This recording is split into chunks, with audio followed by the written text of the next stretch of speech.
So now getting into some shot plays here, okay? So a lot of this will be scheme related, and I'll go through why these, how we came to these plays, and I think why they executed well.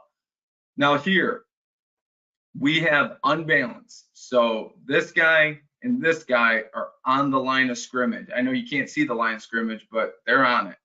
And this guy is off, all right? The boundary wide receiver is off the line of scrimmage.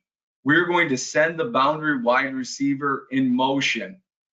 Okay, so you can see the field safety, number 7, comes flying down there, and everyone starts over pursuing because it does seem like here comes sweep. Okay, you can also see the boundary corner as motion comes across. So in terms of a defense, I'm sure we came out there and empty, and you have your empty check. And then when you realize it's unbalanced, you're now, relatively confused, or, just in general losing eyes, because, I mean, that's a lot of information to go empty and unbalanced, and now here comes a throw. So it becomes very difficult to find who needs to be covered.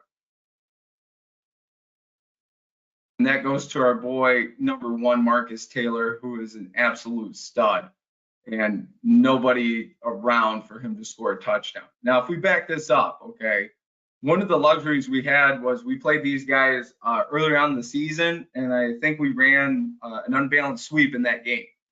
And while we're breaking down the tape and watching it as a staff and just having those conversations, we're like, man, wouldn't this be great if we brought this guy in motion and just sent him on a vertical straight up? Well, we don't have this play in our playbook. This is just, it's basically, it's 3 verticals, and we're throwing the inside one. It's a one man read the whole way, and our quarterback, is able to get time, sit back, and make an easy throw. We came to this conclusion based on, them being maybe them being worried about counter coming back to the boundary or some sort of quarterback run, because, I mean, our quarterback is not a slinger here. And with the conditions, I wouldn't be betting that he was going to make this throw. But again, it's the first to strike, and it's also executing when you have that anticipation. Protection wise, he is sliding it to his blind side here into the boundary, especially with number 3 walked up on the line of scrimmage. If you look at our right guard, he is setting to the B gap. As soon as he recognizes that defensive end is going wide and the buck is not coming to him, he turns and goes for his kill shot on number 99 there. Gets a decent one and creates movement. With the other 2 that are locked up to the field side of this play, you can see that their sets have to change because of where the defensive end is aligned and where that D tackle is aligned. D tackle is is basically a shade on the center, so that's a little bit more distance for that left guard to go, and our tackle is facing a really tight 5 technique.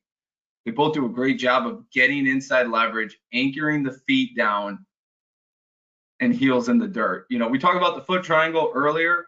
There's nobody else in America that was happier to see these conditions than me have a backyard play that our guys executed. So that one was kind of a different shot play because it was based off a tendency of a base formation with no motion for us.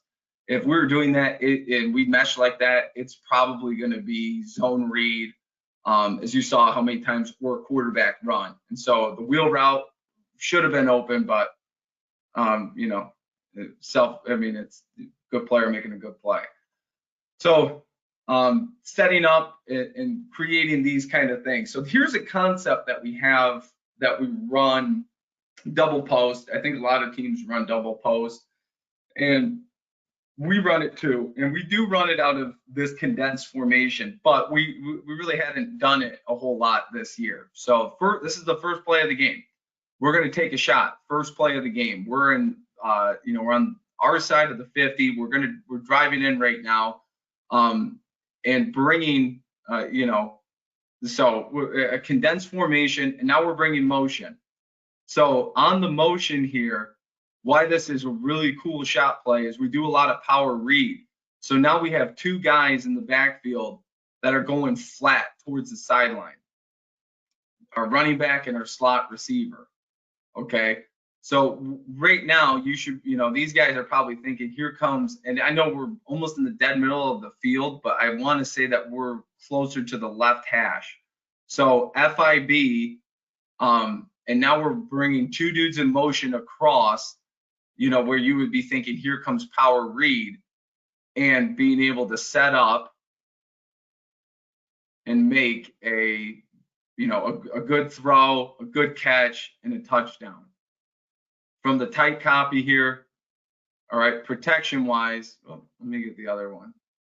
Protection-wise, and this is the first play of the game, they're in an unusual front. They're in a TNT look with two overhangs. So we're sliding the protection to the right, which we believe is the primary overhang. And you can see our left tackle has to get number 50 and stay on him. We're thinking number 52 will be taken care of by that backfield motion. If you watch him, we are blocking him in the protection based on what we're doing here and selling that to him with the play action.